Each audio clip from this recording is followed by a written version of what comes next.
పాత్రికేయ మిత్రులకి, మీడియా సోదరులకి, ఇక్కడికి వచ్చిన అతిథులందరికీ, వేదిక మీద ఉన్న నటులందరికీ నమస్కారం.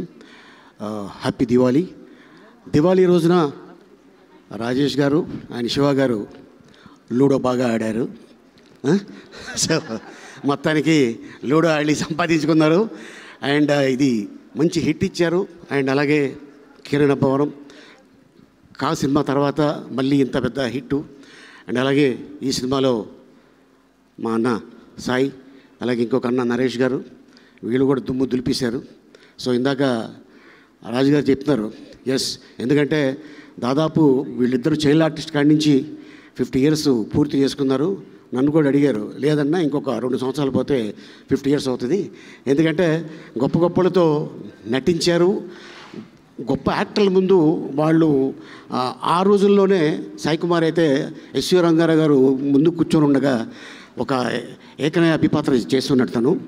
అండ్ అంతేకాకుండా ఈ సినిమాలో అండ్ నిర్మాతలకి, డైరెక్టర్కి, నాని ఫస్ట్ సినిమానే హిట్ కొట్టడం, ఎందుకంటే ఇది చాలా ఎనర్జీ వస్తుంది మనిషికి. సో ఇది డెఫినెట్గా ఈ బ్యానర్లో మళ్ళీ నాని పెద్ద డైరెక్టర్ అవుతాడని ఆశిస్తున్నాను. ఈ అవకాశం కల్పించినందుకు మీ అందరికీ ధన్యవాదాలు తెలుపుకుంటున్నాను. Thank you so much. పాత్రికేయ మిత్రులకి, మీడియా సోదరులకి, ఇక్కడికి వచ్చిన అతిథులందరికీ, వేదిక మీద ఉన్న నటులందరికీ నమస్కారం. హ్యాపీ దివాళీ. దివాళీ రోజున రాజేష్ గారు ఆయన శివ గారు లూడో బాగా ఆడారు. సో మొత్తానికి లూడో ఆడి సంపాదించుకున్నారు. అండ్ ఇది మంచి హిట్ ఇచ్చారు. అండ్ అలాగే కిరణ్ భవనం కా సినిమా తర్వాత మళ్ళీ ఇంత పెద్ద హిట్టు. అండ్ అలాగే ఈ సినిమాలో మా అన్న సాయి, అలాగే ఇంకొక అన్న నరేష్ గారు, వీళ్ళు కూడా దుమ్ము దులిపేశారు. సో ఇందాక రాజుగారు చెప్తున్నారు, ఎస్, ఎందుకంటే దాదాపు వీళ్ళిద్దరూ చైల్డ్ ఆర్టిస్ట్ కాడి నుంచి 50 years పూర్తి చేసుకున్నారు.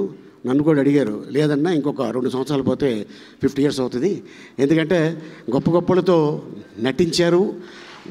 గొప్ప యాక్టర్ల ముందు వాళ్ళు ఆ రోజుల్లోనే సాయి కుమార్ అయితే ఎస్వి రంగారావు గారు ముందు కూర్చొని ఉండగా ఒక ఏకనయ అభిపాత్ర చేస్తున్నాడు తను.